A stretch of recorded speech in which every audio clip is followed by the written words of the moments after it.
All right, doing a grid drawing. Now grid drawings are great because they really help you figure out proportion and spacing and how things line up on the page.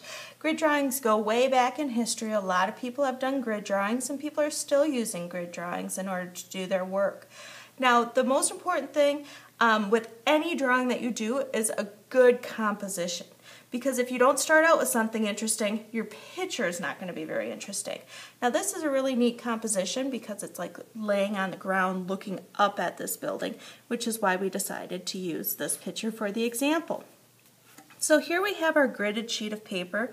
Now your paper, your grid lines are going to be much lighter than this, but you wouldn't be able to see it if we didn't do them dark. Now the easiest way is to go square by square by square and figure out exactly what goes in each square. Now some people have big problems doing this, and so I recommend cutting out a little 1" by 1" viewfinder, and that way you'll only see one square at a time and it will help you figure out where things go. Now also notice that this paper is much larger than this, but they're still the same dimension. 1, 2, 3, 4, 5, 6. 1, 2, 3, 4, 5, 6. 1, 2, 3, 4, 1, 2, 3, 4. And this down here is just a little nubbin because our paper wasn't exactly the right size. So if we're starting our drawing, we look up here and there's absolutely nothing in that square. So we draw absolutely nothing. We go over here, we see that there's a little something there. We see that there's a little something there, a line that goes up through, and you can kind of measure and say, okay, so that's just a little over halfway, so you know how far to draw your things in. And for this, you're just going to do a light sketch. You don't want to do any shading at this point. You just want to get all those major details included in your picture. So you go through step by step and you get it all sketched in. Make sure to make any adjustments. I've had a lot of kids where they've been like one row or column off and it's just completely ruined their artwork. So if you sketch the whole thing in first, it's much easier to erase. And then when you go back through, that's when you put in some of the value that you're looking for. Now it's really important on these drawings that you get a nice dark and a really light. So we're looking for a lot of contrast in your artwork here. That's what really makes them pop.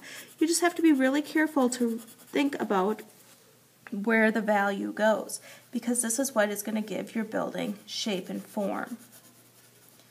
So as you go through and you start getting some of these values on, there's a lot of different ways that you can do value. I prefer just kind of this scribbly method. Some people use hatching, which is lines going one way.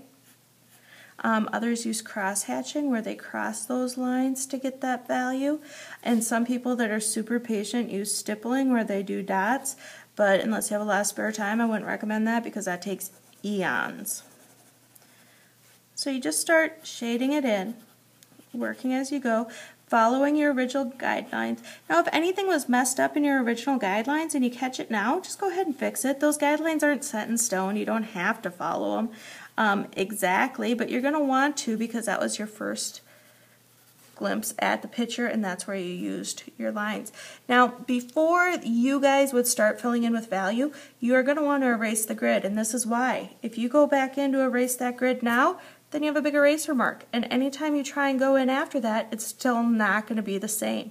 So you would want to erase out your grid lines a little bit before you start adding the value. Now you can smudge a couple different ways. You can get a Kleenex and smudge, or you can just use your finger if you like that kind of blended look to it. Now if you don't like the blended look, you don't have to smudge at all.